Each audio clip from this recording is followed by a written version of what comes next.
All right, let's get started. Hey everyone, my name is Ruthie Gelber, and on behalf of the Seattle Art Fair, I'd like to welcome you to Developing Your Eye, our first webinar as part of the Collector Circle program sponsored by Christie's. Collector Circle is designed to provide educational programming for new and developing collectors, and this is the first of our three-part series we'll be offering leading up to the fair. Today, we've got an incredible panel of experts who are going to dive into a range of interesting topics, from how to find new artists in this era of COVID-19 to how they've honed their skills at assessing the value of a piece of art. To kick us off, I'd like to introduce today's moderator and the director of the Seattle Art Fair, Burge. Hi, everyone. I'm the director of the Seattle Art Fair. I've been with the fair since its start in 2015. And prior to that, I worked with Greg Kucera Gallery and also Ramsey Fairs, which is a internationally owned art fair. Before even that, I was the owner of a project and gallery space in South Seattle where it focused on video and new media art.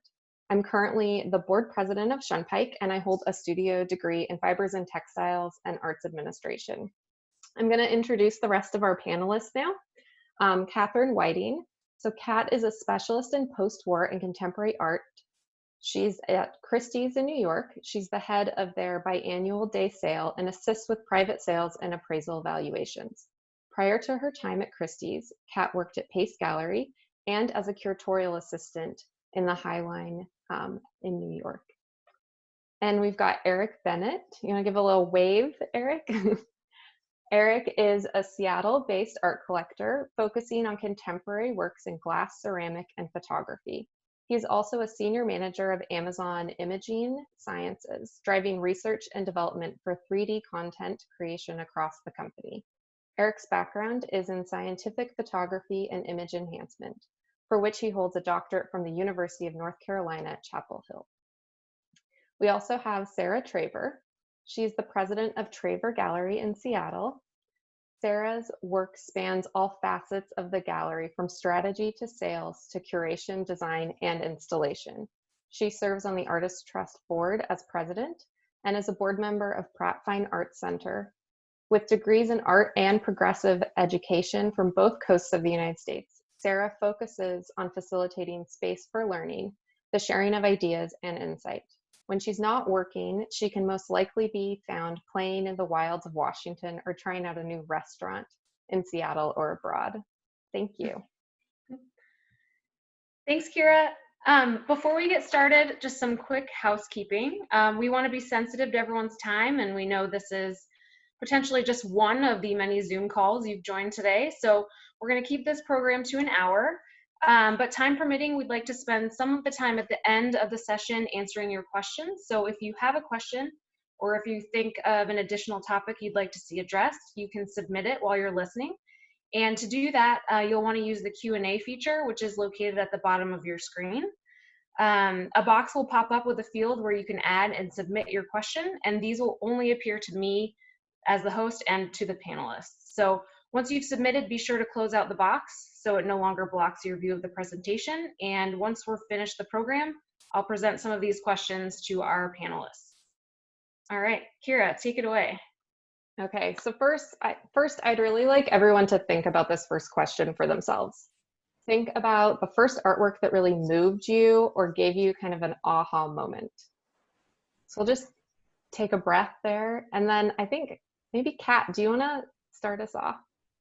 Sure. Thanks, Kira. So thinking about the first aha moment or first encounter with an artwork that really stuck with me, I was taken back to my 15-year-old self when I visited the Art Institute of Chicago, and I walked into the contemporary galleries and saw a pile of candy on the floor.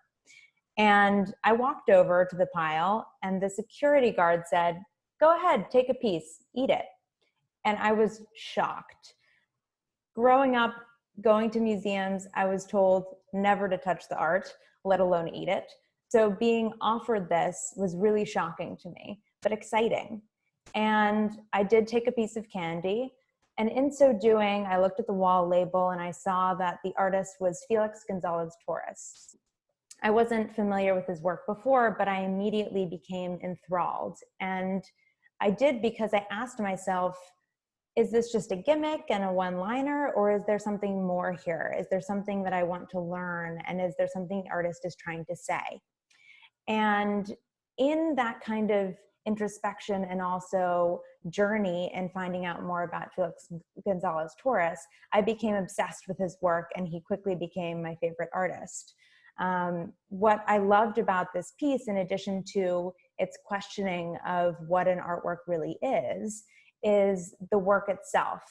And that leads me to my next question of this piece, which was, what is the artwork about?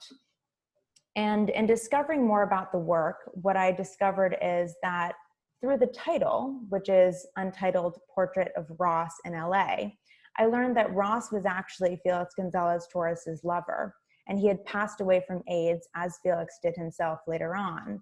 So in a way, the public, in eating each piece of candy, was complicit in the wasting away of this human being. This became extremely emotional to me, and it made me realize that this simple pile of candy could be a really beautiful metaphor for life and death. What I also loved about it is that the work itself exists as a certificate that a collector can buy, or a museum can buy, and continuously replenish the candy or recreate the installation. And why I thought this was so beautiful is it kind of lent to the message that rebirth was possible and there was hope here. So this piece showed me at 15 that something this simple could actually have a lot of meaning behind it. And I found that extremely beautiful. And I was lucky at Christie's, since I'm a specialist there, to actually handle a Felix Gonzalez Torres candy piece in 2017 when we sold one. And it ended up going to Crystal Bridges Museum, which was really fantastic. So I was able to be, engaged with as I did when I was 15 from now on. So it really came full circle for me. That would be my first moment. Kat, I have a quick question for you. What's kind of the Sure. oddest piece about, or the oddest aspect about handling that Felix Gonzalez piece? You mentioned the certificate, but are there any like kind of behind the scenes kind of things that you can tell us?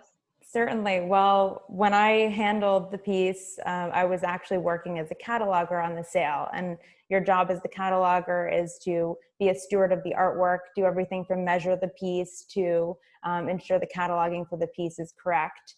And in getting the certificate for the piece, we quickly realized that we didn't have the candy to actually install the piece.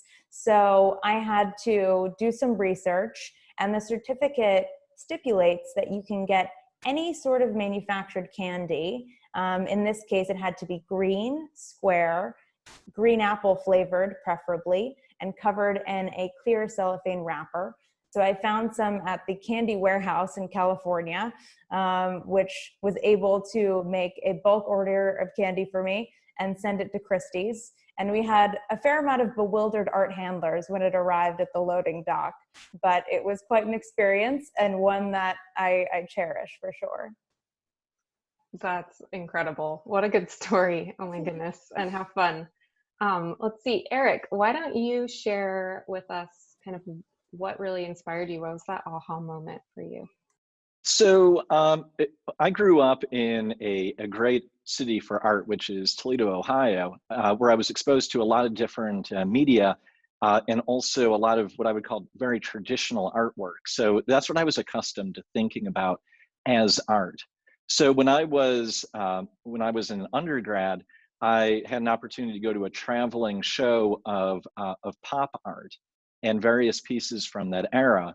And I remember walking into a room quite vividly that had on display, as you see here, Andy Warhol's Silver Clouds, which are these large mylar balloons and sometimes very densely packed into a room.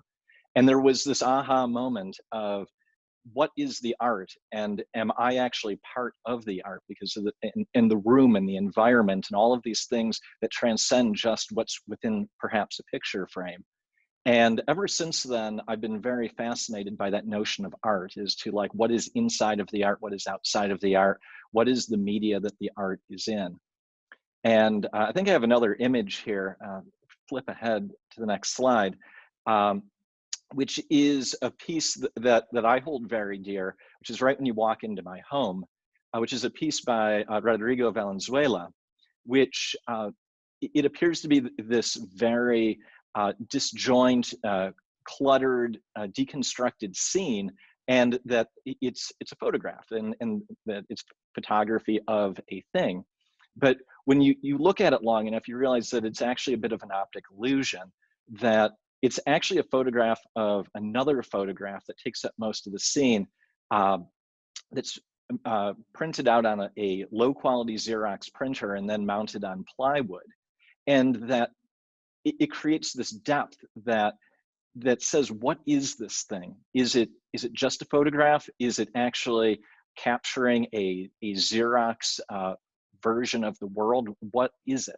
And I look at this quite often, and even though I've looked at it for years, that still draws me in and engages me. So I think this whole notion that began with those Mylar silver clouds continues to this day. That's so lovely. Sarah, what about you? What came to mind when you kind of took that minute to think?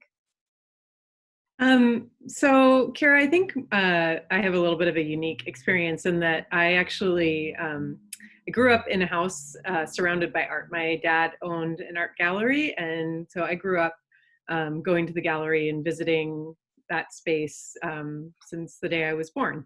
And in fact, the house that I lived in, my friends always joked that it was the Beetlejuice house. So that's why you see that image on the screen. You know, people would come over to play and see paintings on the walls and sculptures in the yard and think that we were that really weird family that moved in down the street. But it was hugely impactful for me to be surrounded by art. And, you know, I have so many experiences of art moving me throughout my childhood and my young adulthood.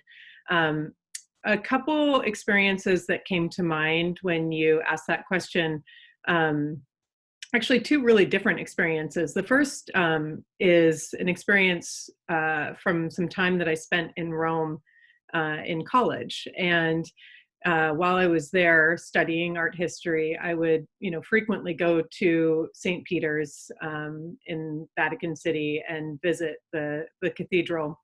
And I was really, I mean, there's an amazing array of art in that space, of course, but I was really amazed and touched by this one piece that was towards the altar. And as people would walk by the statue of Saint Peter, which is of course a bronze, larger than life piece, they would all touch his toes, which were at hand level. And so where people, you know, where they would touch, the bronze was at a perfect polish. And it really impressed upon me how art impacts us on a daily basis and all of our experiences. So that connection between the population and art, that made a big impression on me, and I think has influenced how I look at art moving forward.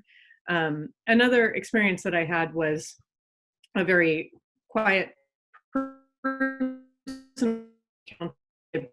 and I don't think we have a slide of this, but the artist was Robert Ryman, and he is famous for doing white on white paintings, very super minimal work. And frankly, often people kind of joke about that, like, what is this painting? It's just white paint on a white canvas, and what's the point of that? But in that particular space, the way the work was installed, there were skylights overhead, and so the light just would pour in and graze across the surface of those canvases, and you could see the way the texture of the paint was suddenly what that painting was about, and the subtlety, like the slight variation in color, the way it would change throughout the day. That was a really moving experience for me as well, in terms of thinking about how artists use materials and how the materials can really shape the meaning of the work. Lovely, very lovely. Well, so I had two things that came to mind. I had kind of my early memory, which is at my grandparents' house, looking up, probably laying on the couch at a painting that my uncle did. And just thinking, gosh, those thin layers of paint and how they touch the canvas, it really looks like frosting. And I'm kind of a material junkie in that way. I love kind of the texture and the textile of things. And then from an aha moment, that was something that happened in college. I was outside of New York at Dia Beacon. Some of you might be familiar with Donald Judd's work. So Dia Beacon's a museum just outside the city. And I didn't understand Donald Judd's work until I was at this museum. The picture will probably not help, so just bear with me here. I'll do my best to explain it. So it surprised me. So it's right, it's a half wall. That's exactly what you're looking at, made of plywood. And once you get to a specific point on the floor, like you're approaching it, walking up slowly, not too close, not too far away, it really surprises you because it reveals another component that actually affects how you understand your body and how you're feeling in that moment. And it really makes you understand how such large scale work can affect kind of how you exist in the world. And I won't tell you exactly what it is that you see that really changes your understanding of yourself. You'll have to go and see it yourself. But it was one of the most like potent and surprising experiences I had ever had with art at that point, like up until that point of my life. So just want to share that. Okay, so let's go to the next question and really dig in to kind of where you experience art on a regular basis. And I'd love to hear about that, kind of what maybe that was prior to COVID, but also how that maybe has changed in the last 6 or 8 weeks for us now that we're spending a lot more time at home. And Absolutely. I think, oh yeah, go ahead, Eric, jump right in. I see my photo on the screen, so I'm going to start talking.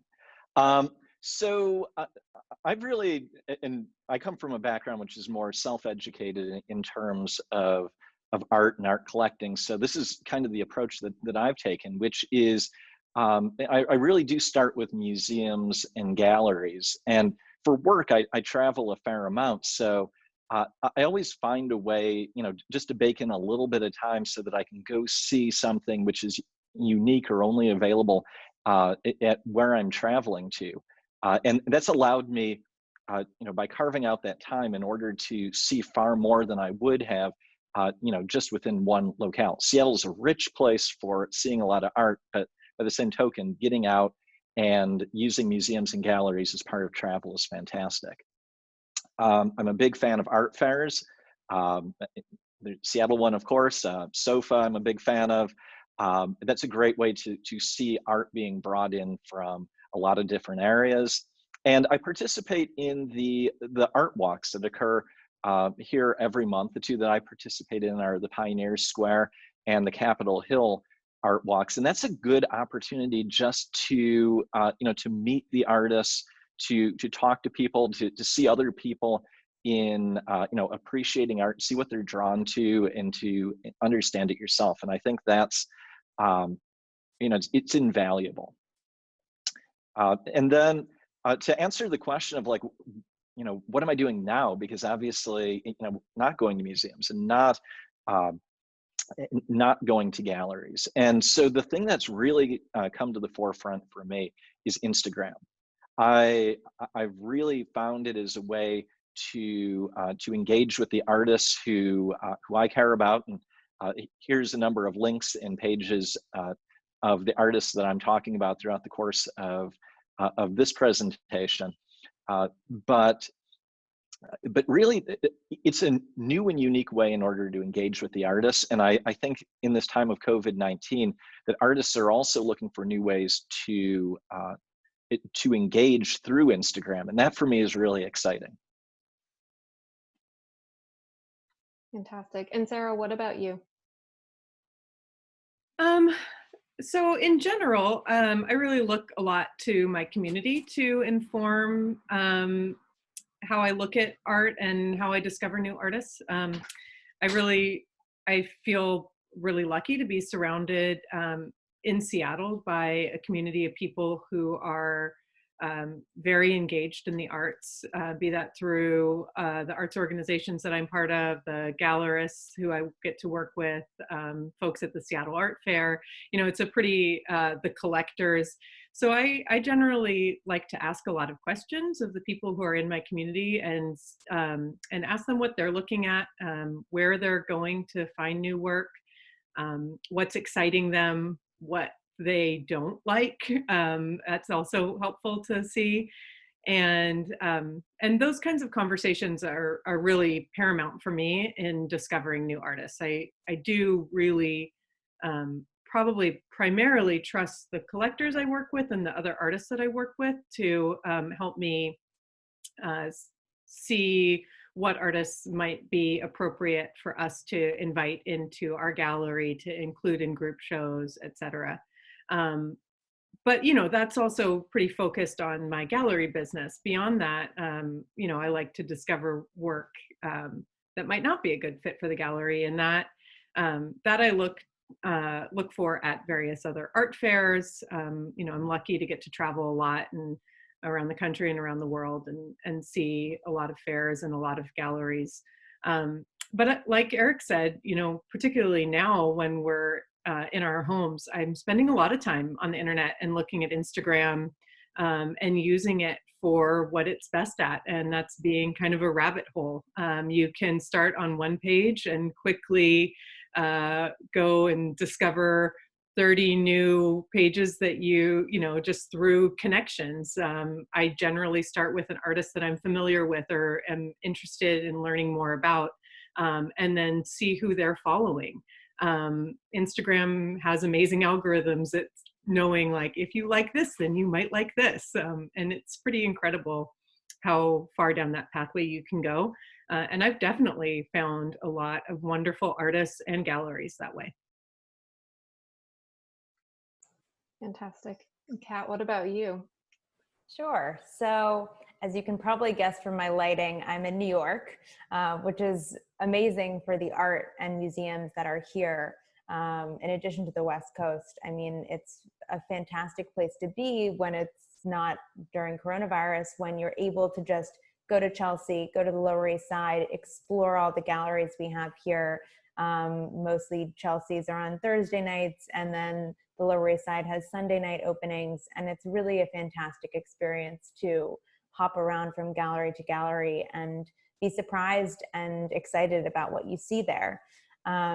Certainly during coronavirus, we're in a different time, but you can still be a visual sponge. And that's definitely a recommendation that I have for any and all collectors, because even while we're separated and working from home or living at home, it's so important to keep connected with the artists that you follow, to discover new artists on Instagram or other platforms, to speak with those artists, to even go to the different programs like this one that galleries and museums are putting together, and even virtual walkthroughs that are happening. I was seeing that, you know, the new museum and the drawing center had virtual walkthroughs that you could take part in, and the drawing center even had classes, drawing classes with artists that you could do. So people are being extremely innovative about the way that they treat this time of being apart but still being together.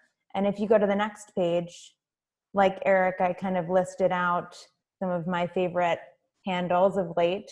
And this is just an example to show that it really is an amazing tool to be able to follow collectors, museums, artists, curators, magazines, galleries.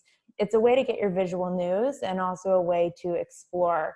And you're able to do that from your home, which is pretty amazing. Yeah, Sarah. Yeah, I just following up on something that Kat said, you know, I think oftentimes we think of Instagram as kind of a way to be a voyeur and look from a distance and not necessarily engage.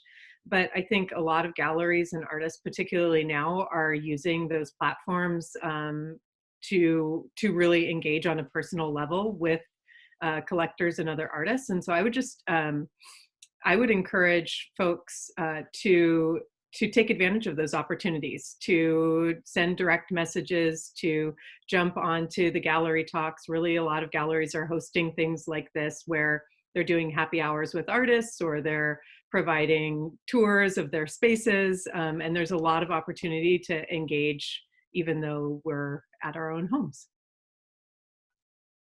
That's a great tip. I know you guys did a really great happy hour with Preston Singletary last week, right? She's nodding. It was awesome. And it was, we had about 100 people online, and people were asking questions, and it was really fantastic. It felt like community. Fantastic. Oh, I love that. I think that's kind of being able to find that community kind of in this time is really important. So Ruthie, my next slide, I wanted, obviously, art fairs. I spend a lot of time traveling to different fairs around the country. But one thing that I've tried to keep doing during this time is really exploring our outdoor spaces, where when they're open and as they're open, many of you probably are familiar with Seattle Art Museum's Olympic Sculpture Park, but maybe fewer are familiar with some of the artwork that's in the King County public collection. My husband actually works for the county maintaining this work, and the piece that I don't know why it took me years to go to is actually an earthwork by Robert Morris, and I suggest going. It was built or created in the 70s as part of a symposium. It's actually maintained by goats, which is why I put that cute little guy up there as well. It used to be a gravel pit or gravel mine, and then was reclaimed by the artist Robert Morris. And it actually has really incredible acoustic qualities down at the base. And I think it was on the outskirts of Seattle. It's actually, it's in Tukwila, so just south of the city when it was built. And now it feels like it's smack dab in the middle of suburbia, which is kind of bizarre in its own special way. But I recommend getting down to the Robert Morris Johnson Pit number 30. It's on Google Maps. And then the other kind of piece of advice is really, I rely on my inbox. And I think, Ruthie, if you click a couple times, a few other things will show up. So subscribing to newsletters and following social media, of course. And the two newsletters that I've been enjoying the most right now are from the art publications Bomb Magazine and Art Forum. Art Forum's a little more academic, and Bomb is a little kind of edgier, grittier. A lot of artists run spaces, have content in there. And then I've also been enjoying, this is like, sounds like a major plug, but I've really been enjoying the online studio visits that Christie's has up on their site. And I see Kat like thumbs up and grinning if you guys don't see it. So that's been really great. And then some other great resources that I just put in there are Seattle Art Dealers Association and the Portland Art Dealers Association. I know Sarah is a member of the Seattle one, but that's just a great place to start. And it's a great group of galleries. And then of course I'm following our local museums, the Seattle Art Museum and the Henry Art Gallery and the Fry. So very exciting there. I wanted to get us really down to the nitty gritty of it and really talk about the subject at hand, which is how have you developed your eye? And you can also maybe interpret this a little bit as talking about value or agency. And I wanted to kick this off with Sarah and having her speak to that a little bit. Give me the hard question, Kara. How have I developed my eye? I mean, I think just on a most basic level, lots and lots and lots of looking and spending time around art, with art, asking questions. I think one important aspect of that is spending time with work that is not initially comfortable for me.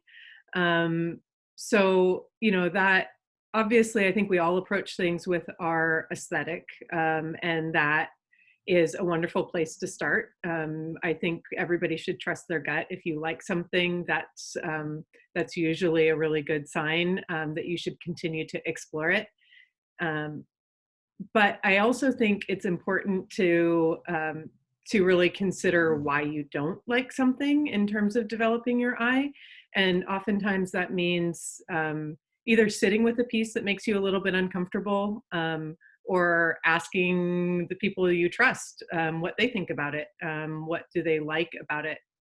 You know, there's usually somebody in the room who loves it, and trying to figure out um, what they see in it that you're not seeing, what moves them, I think is a wonderful way to educate yourself and to become better at looking at things.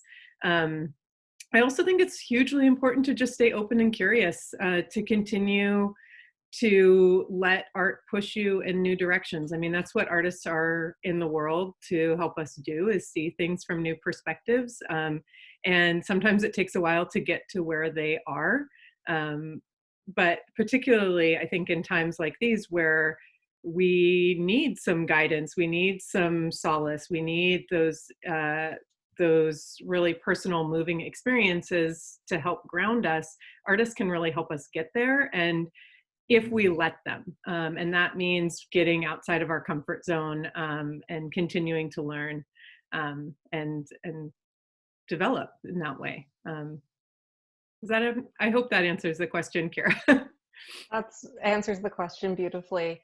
Kat, I'm wondering also if you can, address that, but maybe think about, has the process changed for you? I know, like me and Sarah, I guess, you're in the industry, and we go through kind of phases and of our education professionally. So very curious about that. Sure. So I was an art historian by background and by schooling. And when I worked at the Highline and then Pace, I had to basically teach myself all over again, because what I do love about contemporary art is that you're constantly seeing new things. You're constantly being confronted by objects that might be confusing to you or exciting to you. And for that reason, developing your eye is a constant process. You're always evolving. You're always learning new things about the artwork that's being created in this moment. And that's what makes it exciting. It's really not a static process. It's something that is continuous.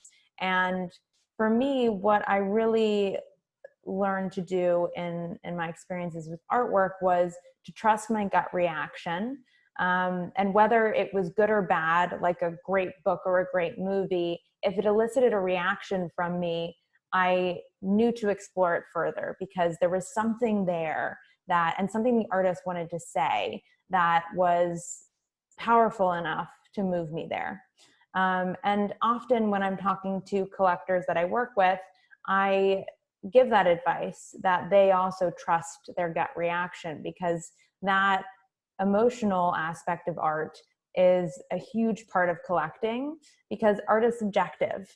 And I think another part of my evolution of looking at art that I've learned to respect is that it's okay not to like an artwork. It's good to explore why you don't like it, but it's okay not to like it. And I feel like a lot of collectors that I work with, or even myself, it took a while for me to feel like that was something that was allowed, because often when you go into a museum, you think, the artwork's there for a reason, so I should understand and respond and like it. But it's important to have your own personal opinion of these artworks, and to trust that opinion and to roll with that opinion, because that's how really great collections are formed. And it's okay to be pointed to an artist or an artwork by a friend or a collector, or as Sarah was mentioning, by artists or galleries you trust. That's great. But if you don't have that reaction, there's probably a reason why. So it's good to also be in touch with outside. That's great advice. Eric, what about you? I know you've also thought through kind of the evolution of this and how that's changed over time.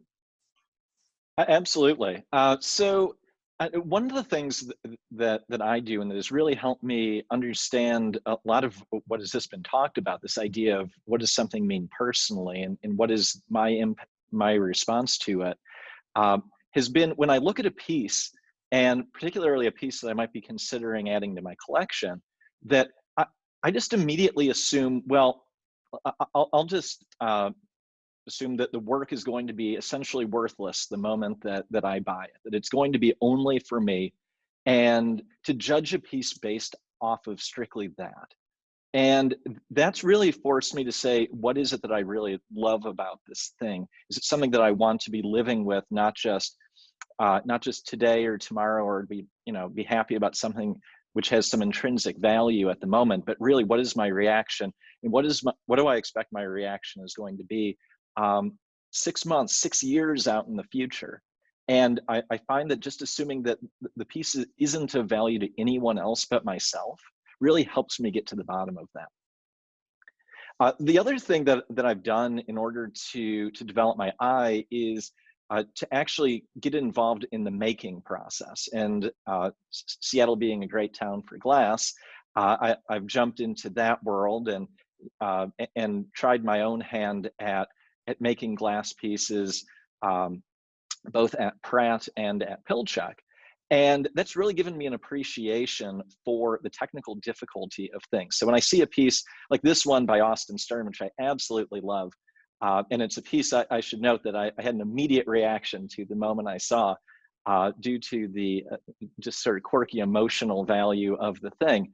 But also, I can also appreciate the skill and craftsmanship that went into this piece, because it is a wonderfully meticulous work with many small details that I can now appreciate because I tried my hand at doing these things. So I always tell folks, if you have the time and are even interested in really understanding the art, then also understanding the craft by doing it yourself is just of tremendous value. I love that tip. So more for Sarah and for Kat, I think I'd really love to hear your recommendations for evaluating a piece, and if there are specific resources that we should all be making sure that we're consulting, or questions that we're asking kind of every time. Maybe Kat, you want to start us off? Sure. So this is really a main part of my position at Christie's, is to evaluate a work of art. And value is tough to land on because at its essence, as I touched on earlier, art is subjective. And so value of art is also subjective. And there are times that our specialist team in New York at Christie's will sit around our pricing table, and I will disagree with another specialist about a value, because it really is based on, sure, a set of comparables and also a set of determinants of value, but each painting or each sculpture is unique, and each person will have a reaction to that. All that being said, there are still frameworks that we can use and that you can use as a way to think about the value of a piece of art when considering acquiring a piece. So on the auction market, we often call this the fair market value of the artwork, which is a fixed value of the artwork that we would place upon the work if it were to trade in a fair market between a willing buyer and a willing seller. Now, some of the determinants of value we think about, in addition to auction comparables, and one website that I use for auction comparables is ArtNet, which is a great database for auction results, if you would like to look that up. In addition to that, you think about questions such as rarity. Does this work come up often on the market, or is it something that only comes up once in a blue moon? That can affect value. Composition and size and date, all of these specifics can impact how you value a work of art. Date is often tied to the artist itself and kind of the period in which the piece was created. Is that the artist's most important period, or is it a little bit early for the artist, or is it their late period? each period often has value within that. Size can have an impact, although there are also works that can be too big. So you have to think about size in terms of housability as well. Condition. Now, this is extremely important, especially in times of coronavirus. What is the condition of the piece? Is it in condition that is expected of this work's age, or is it in poor condition? And to inspect this, you can, if you haven't been familiar with the artist's work yourself, you can of course ask specialists, gallerists. You can also ask conservators, and they're great resources in order to ask. They've seen millions of paintings. Ask their opinion of what they think the condition is, just so you can get a second opinion. Provenance, that's also a huge point that we bring up. We've had collections like Marilyn Monroe's collection where we sold her little black date book, and it goes for hundreds of thousands of dollars, and it really is just paper. But because of who owned it, it actually becomes much more valuable. And that's something to think about when you are collecting. Who owned this previously? Did it come directly from the artist or directly from the artist gallery? Or has it been at every art fair for the past 5 years? It's something to think about when acquiring.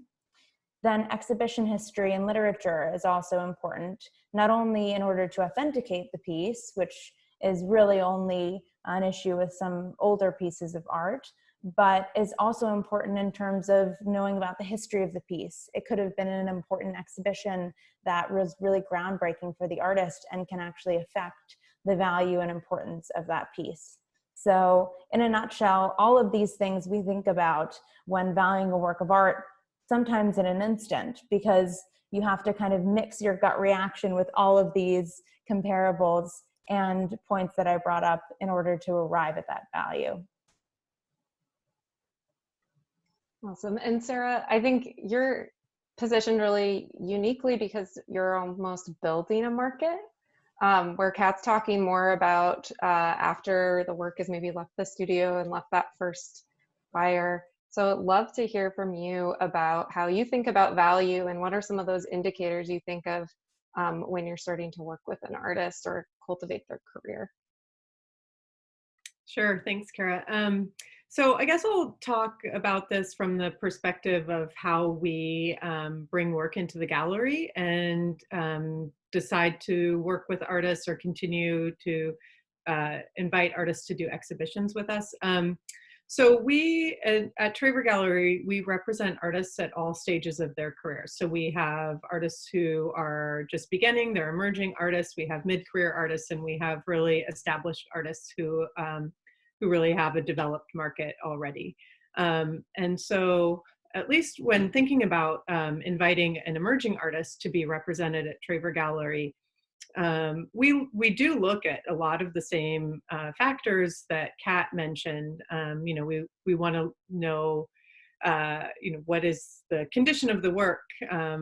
Where is the artist from? All of that sort of history stuff. But oftentimes there's not, like you said, Kara, we're kind of building a market. So there's not a lot of provenance. There's not a lot to look at in respect to how is the work sold in the past.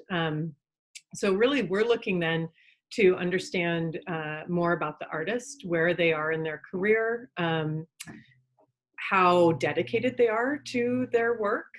Is this an artist who we believe will continue to make new, innovative, compelling work throughout their career?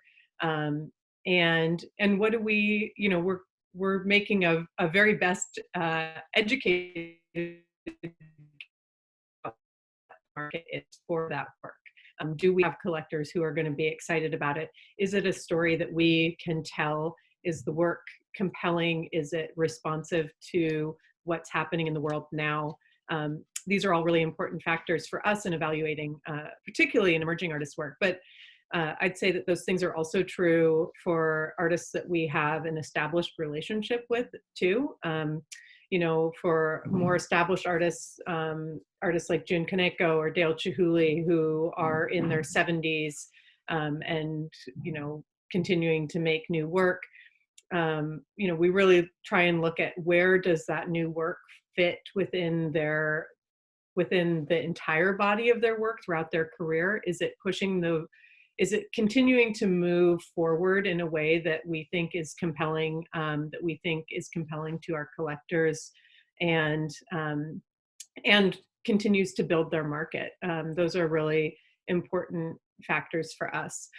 I think what I encourage collectors to really think about in their evaluation of work in contemporary galleries is that relationship between the gallery and the artist. That relationship is really important. A gallery's investment in an artist's career really shows a belief in that artist's work. It shows, at least from my perspective, it shows that the gallery has done their due diligence in researching the artists, their dedication to their craft, and shows that they believe that there is a strong market for that work. And so that's really a nice kind of, I don't know a really great way to put it, but a seal of approval. Like somebody's raised their hand and said, we think that this is good work. We believe in this, and we believe that you should see it and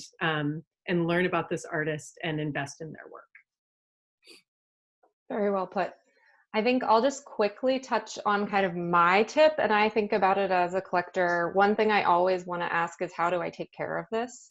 Are there considerations for light, temperature, moisture? And I ask the artist if that's where I'm getting the work from. I ask the gallerist if that's where I'm getting the work from, or the specialist at an auction house. And two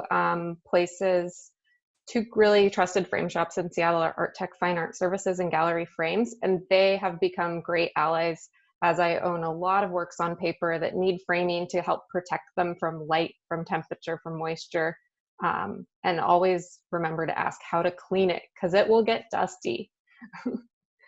So I think we have a few questions that were pre-submitted that we'll touch on, and then it looks like Ruthie will be able to chime in, and there's a few questions from the audience as well.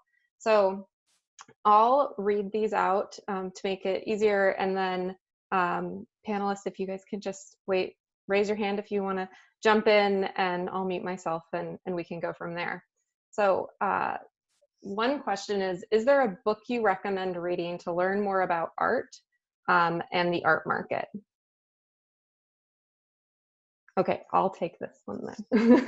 So I think it's really great to have a understanding of at least like late 20th century art when you're going in to purchase work. It helps just so much for context. A lot of contemporary artists are referencing other work that has happened over the past like 50, 60, 70 years. And I have found that a book called After Modern Art, 1945 to 2010, which is an Oxford History of Art book, and it's by David Hopkins, is a super easy read. It's only like this thick. I don't know if you can tell how thick that is. Not very thick. It has lots of images, and it contextualizes things in a pretty bite-sized manner. And so that I would say that for me is kind of get your 101 done. Okay. Oh, two hands. Let's go with a cat. So just quickly, one of my favorite books that I read about the art market is a book called The Art Dealers. And it's a really fantastic series of interviews, actually, that was done in the 80s of the art dealers in New York City and beyond. And it looks at their histories. And what's fascinating about that book to me is that it gives you an inside scoop into kind of the history of art dealing, especially in the 20th century, and how it's really evolved and how it's evolved with the artwork itself. So if you're interested in that history and you're a history nerd like me, it was a really fun read and something that got me really interested in that age. Sarah, did you want to touch on that as well? Yeah, just super briefly, a go-to book for me has always been John Berger's book, Ways of Seeing. I think it's a wonderful, it's beautifully written, and it's a wonderful discussion of how we look at art and how we look at things generally. Fantastic. How about, so how and where can you buy art online? Eric, did you raise your hand as well? No, I didn't. Oh. I, Go back. because I don't buy a huge amount of art online. I do go with some smaller auction houses who I enjoy taking a risk in those contexts on a piece, and that for me there's a certain fun element to that. But I also realize that there's a huge wonderful opportunity that I'm sure Sarah and Kat are going to talk about in order to get involved in much more substantial work in the same context. Yeah, I'll pass it to Kat. Sure. So at Christie's, we've actually been doing online sales since 2011. The Elizabeth Taylor jewelry sale was our first sale. And since then, the online platform has completely revolutionized and innovated, not only at auction houses, but at galleries and beyond. And that obviously is taking hold now more than ever with coronavirus. So what I would suggest for anyone who's interested in buying online is to, going back to what I mentioned earlier, be sure about the condition of the piece, ask a lot of questions, get as many images as you can. Obviously, if you have a space in mind for it, make sure that it fits and can fit through all the doorways and elevators on the way there. Viewing works in person can never really be replicated, but it still is a great tool to be able to buy works online. And we have such great technology nowadays that you really can get nearly a feel for a piece in person by getting videos of the piece or additional close-up images. And you can almost replicate that experience very closely, although not exactly. But I think the best thing to do in this case, if you're interested in buying a piece while works can't even really be moved or shipped, is to just ask as many questions as you can. Christie's is having online sales throughout these months, not only of contemporary art, but also watches and wine. So, there is an appetite out there for collecting at this moment, even though people can't see these works in person. So it is optimistic, which is great. And Sarah, what about you? What's your advice? Sorry for the dog visit here, but so cute. You can buy online from almost all galleries, honestly. Even if they don't have online sales, pick up the phone, send an email. Gallerists are there and they want to work with you. Honestly, the majority of our sales happen to out-of-state customers already, and so at least for us, we're really well equipped to do that kind of work. We work with collectors via FaceTime, providing like a video consultation, and we provide videos of the piece 360 to give you the best opportunity to see the work as we can. I mean, like Kat said, there's no substitute for seeing a piece in person, obviously.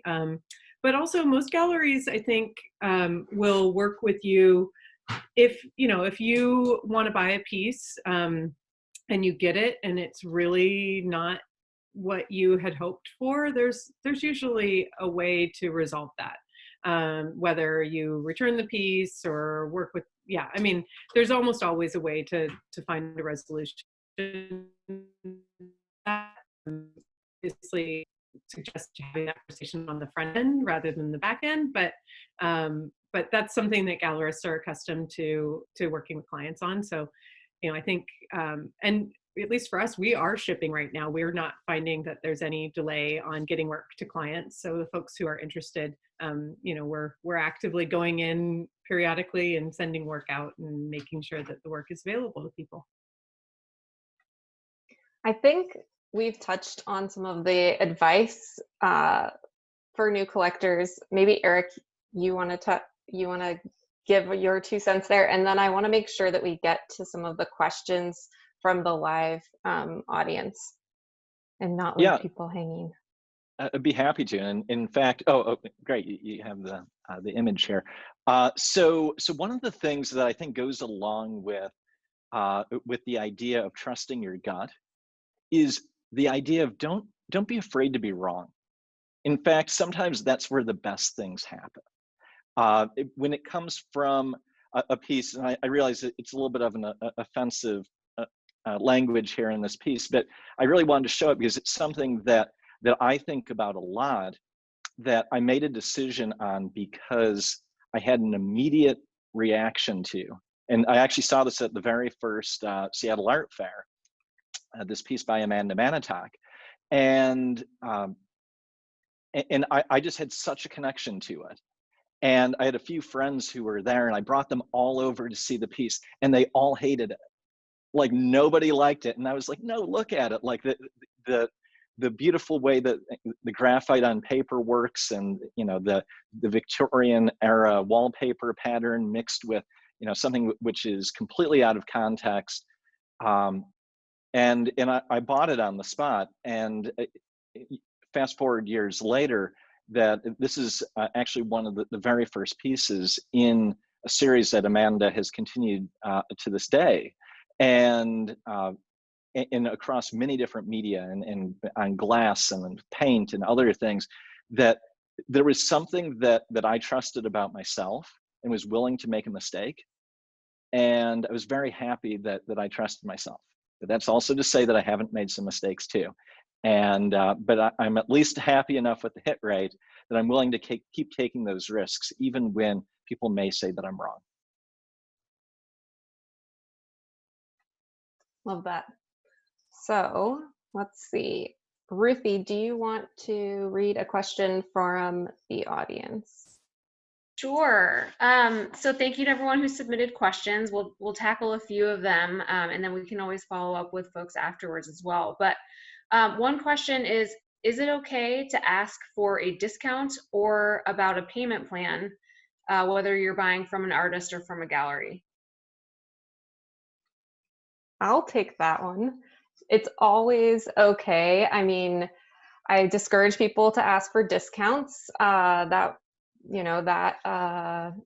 money goes to paying the bills and keeping the lights on, and that's very much needed.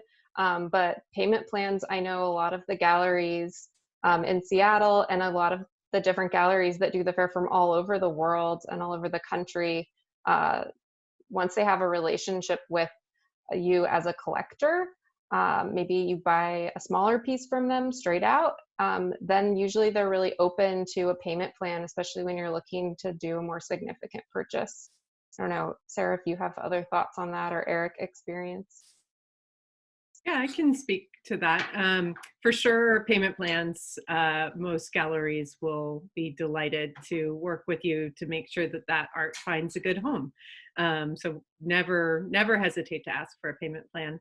And then as far as discounts go, I think I just ask collectors to be considerate and to think about what they're asking for when they're asking for a discount. So, there's obviously collectors who have worked with galleries for a long time and have a long relationship will probably get some sort of a consideration because of the longevity of that relationship and because they've really invested so much in the gallery and the artist's careers. But, I also think that there are, depending on where the artist is in their career, it may or may not be appropriate to ask for a discount. Like Kira said, that money comes directly out of the pocket of the small business and the artist who you are supporting. And so just be thoughtful when asking for a discount about who you're taking that money away from, and is it appropriate in that instance. Ruthie, do you want to do one more? And then I think we're actually at 2 minutes over. So sorry. We are. We're so sorry. Thank you, everyone who has stuck around through the end here. We do have, I think we'll ask one more question and then we'll wrap things up. So one of our questions, your thoughts to our panelists on what can art collectors do during this time to continue supporting the arts and art collection. Any recommendations on organizations that people should give to, art school programs, museums, just continuing to buy online? What are your thoughts? Sarah, we'll start with you.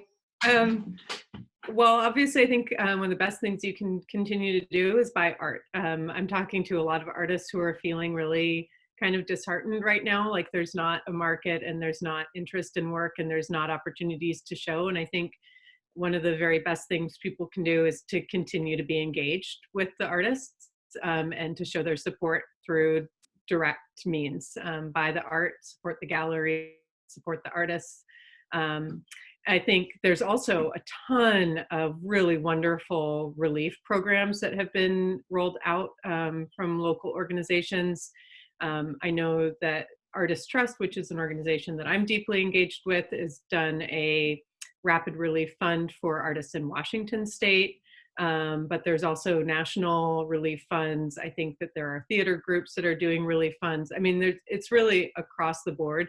And so I think donating to those in any way possible is also really wonderful and provides direct relief to artists whose incomes have been hurt from this crisis.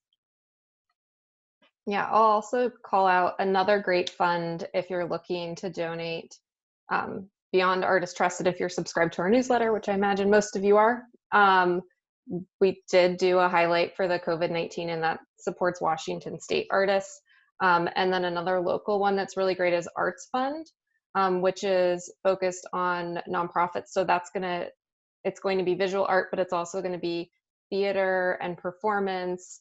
And they're, donating all sorts of, or receiving all sorts of donations, and they're rapidly deploying those funds because they see the need right now and into the future. And actually, we're so lucky to be a part of it. But the Paul G. Allen Family Foundation was able to make a $100,000 donation recently to support that fund and help them really get kicked off. And so between Artist Trust and Arts Fund, and also we'll be highlighting more community organizations that are doing similar work across our region in upcoming Seattle Art Fair newsletters. So you can stay tuned for that. But I know everyone is in need right now. Okay, so thank you to all of our panelists. That brings us to the end of our program. We really appreciate everyone joining us this evening.